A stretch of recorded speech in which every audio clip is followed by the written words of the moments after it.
Parece que foram colocados no arquivo das Escrituras Sagradas e não tem sido mais usado com a frequência que se deveria ser usado. E achei oportuno nesses últimos dias em que eu me preparava para estar aqui com os irmãos, abrir os arquivos antigos das Escrituras Sagradas e resgatar os textos que falam a respeito da volta do Senhor Jesus e dos acontecimentos futuros previstos pelos seus santos profetas. Hoje pela manhã nós estudamos o capítulo 9 do livro de Daniel, e eu considero, se os irmãos me permitem fazer essa afirmação, eu acho que não é exagero, o livro de Daniel é um dos mais apocalípticos livros do Velho Testamento, dado as inúmeras visões e revelações e sonhos que o servo do Senhor teve, no passado, não somente para descrever situações futuras dos seus dias, mas principalmente as situações futuras no que diz respeito à igreja. Hoje pela manhã, no capítulo 9 de Daniel, nós olhamos uma linha escatológica na horizontal, onde 70 semanas, 490 anos estavam previstos para Israel. Agora, na profecia de Daniel, que nós vamos ler no capítulo 2, nós vamos ver a profecia, também há uma linha, uma legenda, por assim dizer, mas no seu aspecto vertical, porque o rei Nabucodonosor tem um sonho de uma estátua que está em pé, e que também, à semelhança dos períodos que foram divididos no capítulo 9, também será dividido, mas agora pelo prisma de reinos, de governos, em que nestes governos se determinará o período ou as sinalizações dos acontecimentos futuros, e principalmente aquele que tange a respeito da volta do Senhor Jesus. Dos reinos estabelecidos, muitos deles já se cumpriram, já são passados para nós hoje, mas ainda era futuro na visão de Daniel. Entretanto, ainda um está em curso, e nele se concretizará os propósitos de Deus com relação à sua igreja. Também estão divididos em tempos, mas sempre analisando pela característica de reis. Há uma outra coisa que eu gostaria de analisar. É interessante que o grande incômodo que tem geralmente os estudiosos das profecias é o elemento tempo. E diga de passagem, o elemento tempo já era um incômodo para os discípulos do Senhor Jesus. Nós falamos ontem, e repito, que eles sempre estavam incomodados com quando acontecerá essas coisas. Senhor, que sinais haverá da tua vinda? Que sinais há e quando se dará o fim do mundo? E o Senhor adiantou aos seus discípulos que somente o Pai sabia destas coisas. Eles sempre estavam decepcionados com o tempo. Quando nós olhamos, por exemplo, os discípulos no caminho de Emaús, eles estavam tanto frustrados e decepcionados porque eles imaginavam que a redenção política de Israel se daria no ministério do Senhor Jesus. Isto não ocorreu como eles esperavam. Quer dizer, eles estavam frustrados pelo fato de que fizeram cálculos equivocados do tempo. Quando, na verdade, o conselho do Senhor era que não se fizesse cálculos do tempo, como alguns irmãos nossos, infelizmente, fizeram no passado, e cometeram erros frustrantes e grosseiros, que, inclusive, colocou a igreja em um quadro de péssimo testemunho público, quando a própria igreja foi difamada e envergonhada dos jornais que circulavam pela cidade. É triste porque a Bíblia diz que nós não devemos analisar por esse prisma as profecias. E por que razão o Senhor então não nos deu o tempo exato? Não é? Olha, amados, conforme já temos falado pela manhã, Ele não pode, não deve e não deveria nos dar o tempo exato, porque Ele destruiria a iminência dos acontecimentos. E nós já falamos isso também pela manhã. Se nós não tivermos a iminência, o princípio da iminência, então não há necessidade de estarmos preparados, só há necessidade de nos prepararmos quando o evento estiver prestes para acontecer. Mas o fato de nós não sabermos o tempo exato, isso nos deixa em um estado contínuo de alerta. Este é o propósito de Deus, para que a todo tempo nós estejamos preparados, né? Que o nosso coração venha a arder por essa questão. Outro fator, pelo fato de que Deus não nos deu a definição exata dos tempos, mas apenas a imagem aproximada, é de que quando o Senhor deu aos seus santos profetas revelações dos acontecimentos futuros, Deus não tinha em vista o tempo em si, mas os fatos. Por que razão? O tempo, ele é um elemento que só existe no nosso universo, no nosso mundo. O tempo não é um elemento que existe nos céus. O tempo só existe para nós. Ora, se as revelações são projetos de Deus, Deus quer que os fatos que Ele vai nos revelar nos ensine alguma coisa, nos deixe preparados e precavidos a respeito dos acontecimentos. Mas Ele não tem em consideração o tempo, porque o tempo não existe nos céus. E diga de passagem, o elemento tempo que tanto nos incomoda, que tanto nós questionamos a respeito dos acontecimentos, das coisas, é um elemento em si mesmo de difícil definição. Eu tenho dito em diversos lugares que passo, e vou repetir aqui com os irmãos, certa ocasião, o chamado Santo Agostinho, né? Vamos chamá-lo de Agostinho, ele não tem culpa de ter sido chamado de santo, né? Foi a igreja que canonizou ele, né? Mas ele era um grande homem de Deus, ainda que tivesse inserido em uma igreja, ainda não havia acontecido a reforma, e ele foi considerado um dos maiores teólogos e filósofos dos seus dias. Em certa ocasião, alguém chegou perto de Agostinho, o Santo Agostinho, e disse assim: Agostinho, diga-nos o que é o tempo. E Agostinho pensou e respondeu assim para o seu indagador: é interessante, se as pessoas não me perguntam o que é o tempo, eu sei o que é o tempo. Mas se elas me perguntam, quero responder e não consigo. Se os irmãos acham que é fácil definir o elemento tempo, por favor, pegam caneta e papel e escrevam com suas palavras o que é o tempo. Responda a esta pergunta e os irmãos verão que é extremamente difícil definir o elemento tempo, embora nós queiramos sempre ter conhecimento deste elemento, quando na verdade nós nem sequer sabemos defini-lo em palavras.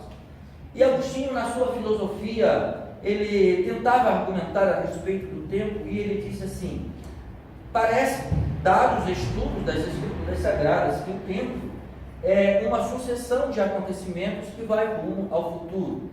Possivelmente ele estivesse impactado pela profecia também de Daniel, capítulo 9, quando em cada divisão das semanas, das 7 semanas, das 62 semanas, da última semana, a 70ª semana de Daniel, cada uma das divisões era determinada por um grande evento, por um grande acontecimento.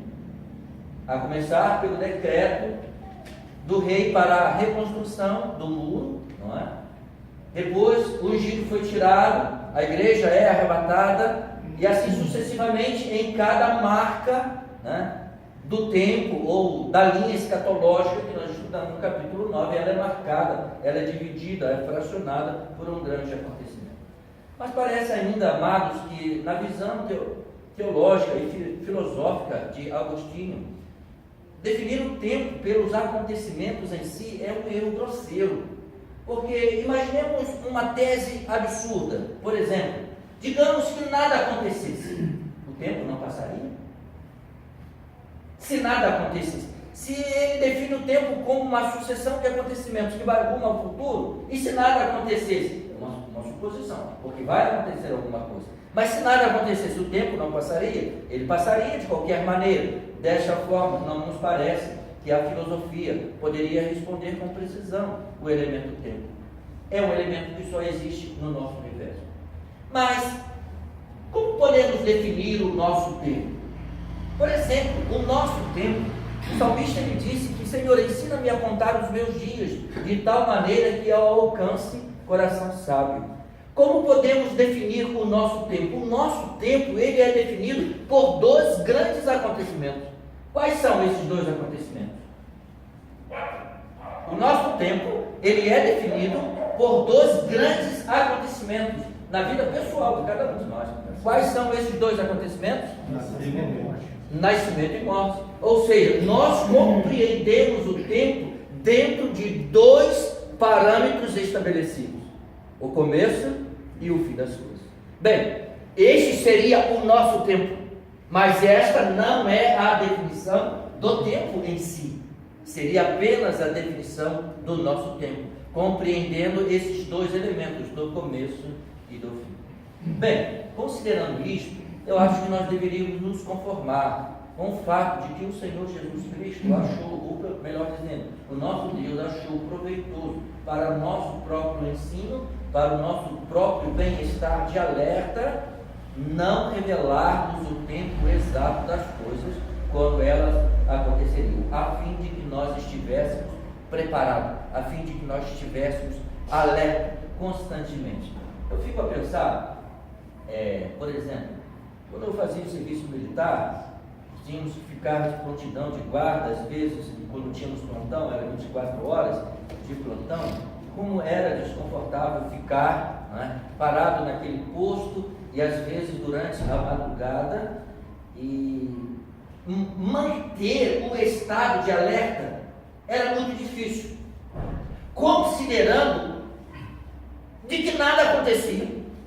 Se ao menos algo acontecesse, era mais fácil manter o estado de alerta. Mas se nada acontecesse durante a noite, então manter o estado de alerta era complicado. Se alguém pulasse o muro do quartel, já era um acontecimento, ou um evento que poderia nos despertar alguma reação. E o nosso oficial, às vezes até de maneira grosseira, ele dizia: olha, se alguém pular no muro do quartel, mete chumbo, dizia ele. E se ele em cima do muro cair do lado de fora, você joga ele para o lado de dentro, porque ele tem que cair do lado de dentro. Ele sempre dizia desse aspecto. Bem, ao menos esse evento teria despertado-nos do sono. Mas nós nunca sabemos quando um evento deste vai acontecer, razão pela qual muitas das vezes nós não conseguimos manter o nosso estado de vigilância.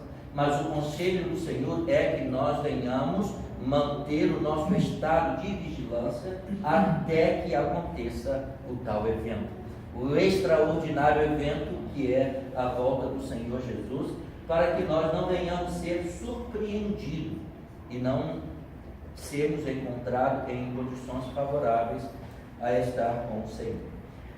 Eu acho que este princípio deve reger a escatologia, o que tem sido abandonado pelos estudiosos, principalmente pelos mais eruditos. Vezes por outra, nós vemos os irmãos tentarem decifrar a exatidão do tempo e cometendo erros grosseiros, considerando que o intervalo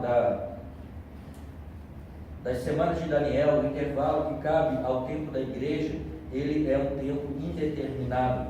Então, isso se faz difícil. Há sinalizações de que está prestes tudo a acontecer, mas nós não podemos precisar o tempo.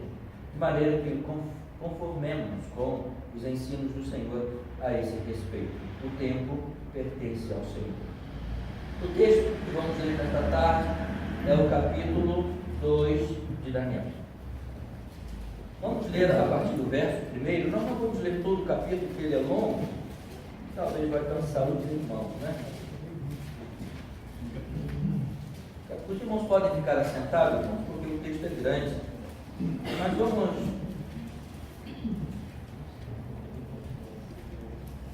ler o capítulo 2, verso 1. E no segundo ano do reinado de Nabucodonosor, teve Nabucodonosor muitos sonhos, e o seu espírito se perturbou, e passou-lhe o seu sono. E o rei mandou chamar os magos, e os astrólogos, e os encantadores, e os caldeus, para que lhe declarasse ao rei qual tinha sido o seu sonho. E eles vieram e se apresentaram diante do rei. E o rei lhes disse: tive um sonho, e para saber o sonho, estar perturbado pelo espírito. E os caldeus disseram ao rei em Siríaco: ó rei, vive eternamente. Disse o sonho a teus servos, e daremos a sua interpretação. Respondeu o rei e disse aos caldeus: o o que foi-me tem escapado. Se me não fizeres saber o sonho e a sua interpretação, sereis despedaçados e as vossas casas serão desfeitas em monturo. O que o rei está querendo dizer com este verso? Olha, o que eu sonhei, eu esqueci. Não sei se ele está dizendo de propósito, se ele está sendo irônico, mas o que ele quer dos magos é que eles lhe conte o sonho que ele teve e a interpretação do sonho. Porque se ele lhe adianta o sonho, Nabucodonosor está prevendo que os magos vão lhe enganar. Está parecendo que ele não confiava nos seus magos.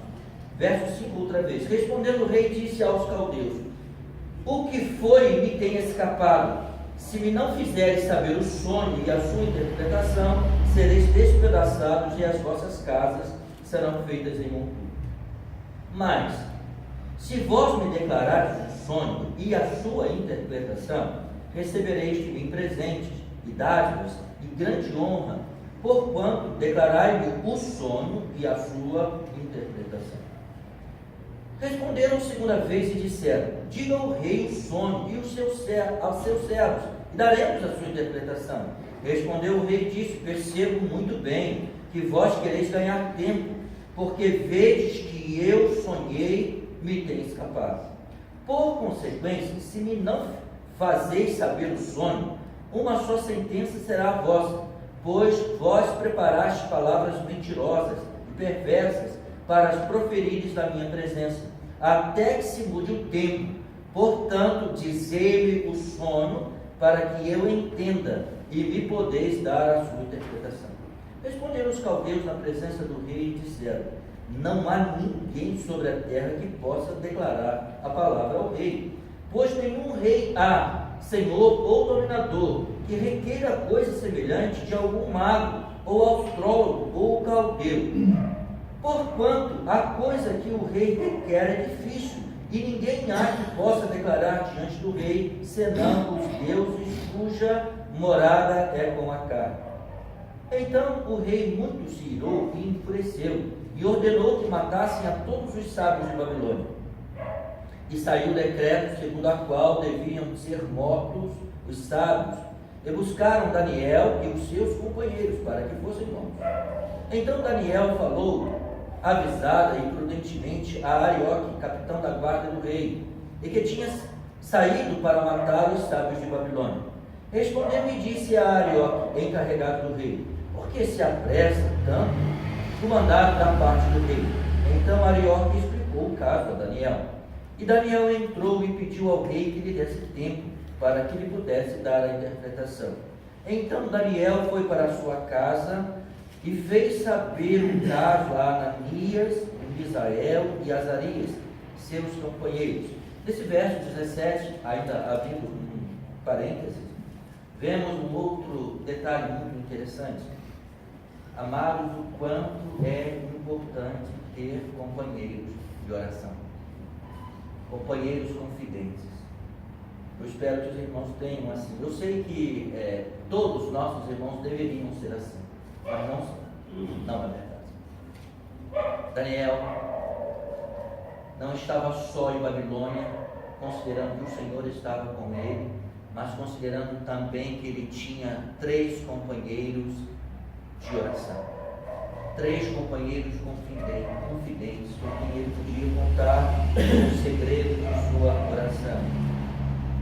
Então Daniel foi para casa e veio saber o caso a Ananias, Misael e Azarias, seus companheiros, para que pedisse misericórdia ao Deus dos céus sobre este segredo, a fim de que Daniel e seus companheiros não perecessem com o resto dos sábios de Babilônia.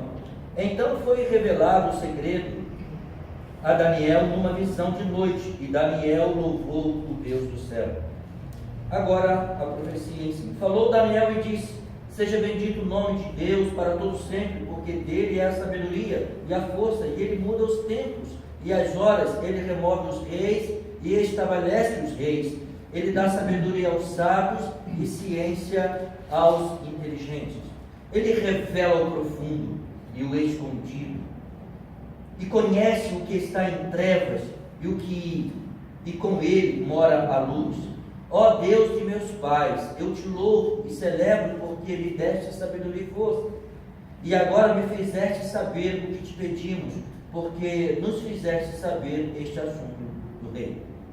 Por isso Daniel foi ter com Arioque, o qual o rei tinha constituído para matar os sábios de Babilônia.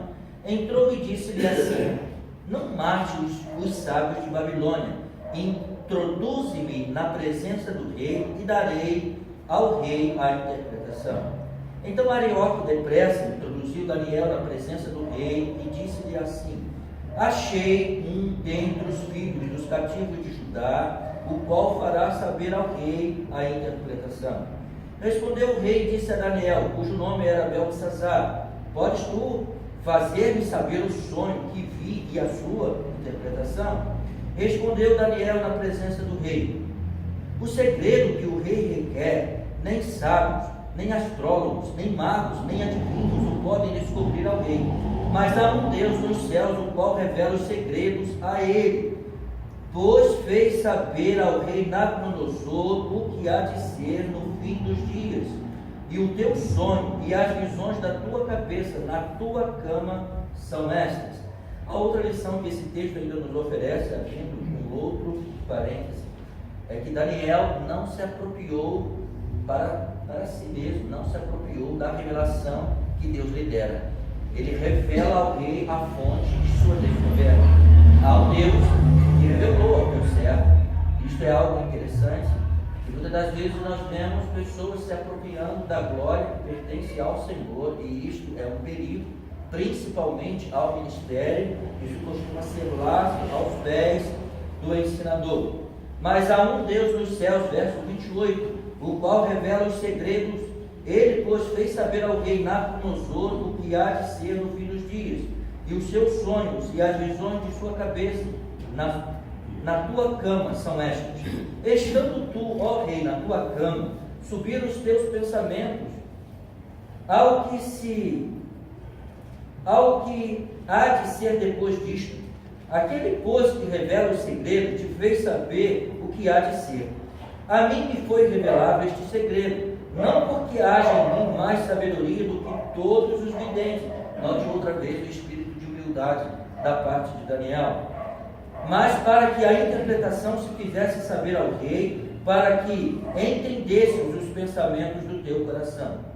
Tu, ó rei, estava vendo, e eis uma grande estátua. Essa estátua era grande, cujo esplendor era excelente, estava em pé diante de ti, e a sua vista era terrível. A cabeça daquela estátua era de ouro fino, e o seu peito e os seus braços de prata, e o seu ventre e as suas coxas de cobre, e as pernas de ferro, e os pés em parte de ferro e em parte de barro. Estava vendo isto, quando uma pedra foi cortada sem mão, a qual feriu a estátua nos pés de ferro e de barro, e os esmiuçou. Então foi juntamente esmiuçado o ferro, o barro, o cobre, a prata e o ouro, os quais se fizeram como a pragana nas eiras de estio, e o vento os levou, e não se achou lugar algum para eles. Mas a pedra que feriu a estátua se fez um grande monte e encheu toda a terra. Então, este é o sonho, também a interpretação dele diremos na presença do rei. Tu, ó rei, és o rei de reis, pois o Deus dos céus te tem dado o reino, e o poder, e a força, e a majestade. Onde quer que habitem filhos dos homens, animais do campo e aves dos céus, ele nos entregou na tua mão, e fez que dominasse sobre todos eles. Tu és a cabeça de ouro. Bem, começa então a divisão do tempo. E os reinos serão divididos, né, nestas figuras da estátua, nas partes das estátuas. Ele vai definir que o tempo está em curso. E o tempo que está sendo agora começado a contar parte da cabeça de ouro, que é o próprio rei Nabucodonosor. Diga de passagem, Nabucodonosor é um personagem extremamente enigmático no livro de Daniel. Não obstante ao fato dele ser imperador babilônico, não ser temente a Deus, é tão notável que as grandiosas experiências que ele teve com Deus, né, foram algo extraordinário. E dado de passagem, este homem veio a se converter em tempos futuros. Ele viveu experiências aos extremos, como por exemplo, até mesmo ser levado a viver como animal e depois ser-lhe restituído todo o estado antecedente. Então ele tem esta característica. Mas Daniel vai começar então a definir os tempos e os reinos. Verso. Eu vou comentar aqui como está vendo. 39. Obrigado. E depois de ti se levantará outro reino, inferior ao teu, e um terceiro reino, de metal, o qual terá domínio sobre toda a terra. E o quarto reino será forte como ferro, pois com o ferro se esmiuça e quebra tudo. Como o ferro quebra todas as coisas, ele esmiuçará e quebrantará. E quanto ao que viste dos pés e dos artelhos, ou seja, dos pés e dos dedos da estátua, em parte de barro, de oleiro, e em parte de ferro, isto será o reino dividido. Contudo, haverá nele alguma coisa de firmeza de ferro, pois que viste o ferro misturado com barro de lodo.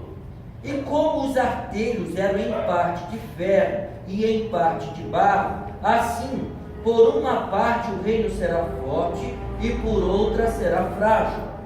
Quanto ao que viste do ferro miuçado com barro de lodo, misturar-se-ão com semente humana, mas não se ligarão um ao outro, assim como o ferro se não mistura com barro. Mas nos dias destes reis, o Deus do céu levantará um reino que não será mais destruído.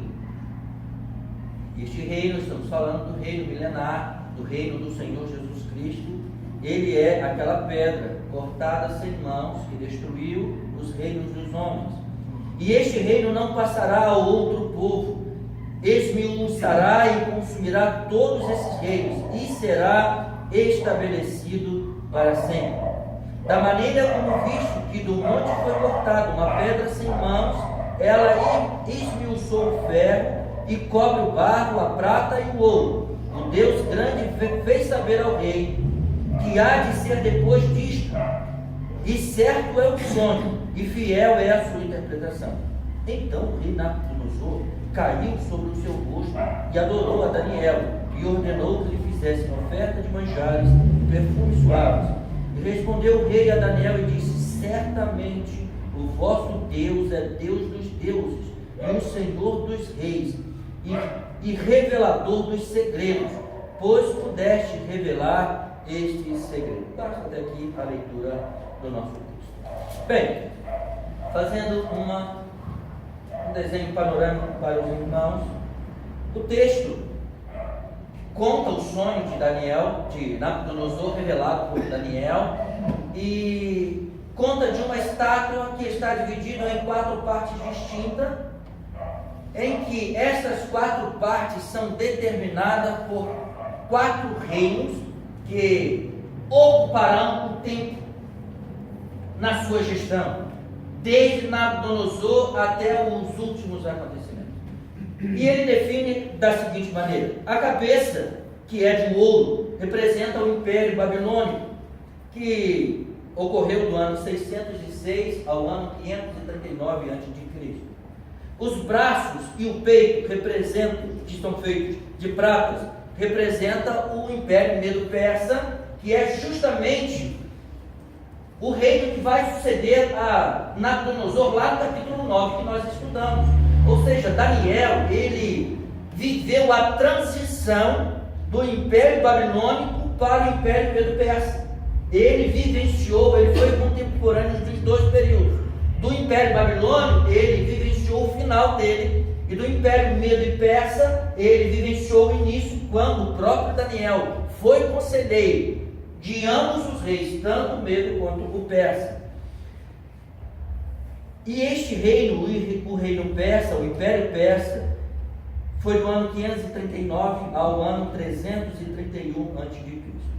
Depois, na visão escatológica de Daniel, na estátua de Nabucodonosor, vemos o ventre, a barriga e as coxas da estátua, que estavam confeccionadas em bronze e representavam o Império Grego, que foi um outro império muito expressivo na história da humanidade e que dominou o mundo do ano 331 ao ano 146 a.C. E agora, o último, a que nos interessa mais a meditação, é a parte das pernas e dos pés, representado por ferro e barro, que representa o Império Romano, que então dá o seu início no ano 146 a.C. e ele se estende até o ano 476 da Era Cristã. Entretanto, eu gostaria de, por minha conta, descartar o ponto final que alguns têm colocado no Império Romano, porque ainda há no Império Romano, nos nossos dias, um pavio que fumega. Este império não foi extinto por completo. E diga de passagem, o nascimento do Senhor Jesus se dá justamente no exercício do Império Romano, e todas as coisas se findarão exatamente no exercício do domínio ou da influência deste Império Romano. O texto ele diz que os pés desta estátua eram formados de duas substâncias que elas não se misturavam. Quantos dedos nós temos nos pés? 5 em cada pé, né? 10 dedos estão contabilizados. O texto usa às vezes a expressão arteiros. E diz que esses arteiros, ou seja, esses dedos representados nos pés, representam 10 nações que darão sustentação ao império e ao governo da besta. Por essa razão estão nos pés, porque o que é que sustenta o corpo? Não são os nossos pés, não é? Toda a nossa estrutura está apoiada sobre os nossos pés, razão pela qual ele está bem classificado e colocado no ponto terminal da visão de Daniel, ou melhor dizendo, da visão de Nabucodonosor, interpretado por Daniel. Mas ela está confeccionada com dois tipos de material, um fraco, outro forte, e ambos não se misturam, ambos não se combinam. O ferro é forte e tudo esmiuça, nós lemos no texto, mas o barro formado do lodo não tem resistência, ele é frágil. Contudo, ainda que haja divergência entre os impérios ou os governos que darão sustentação ao governo da besta, contudo, eles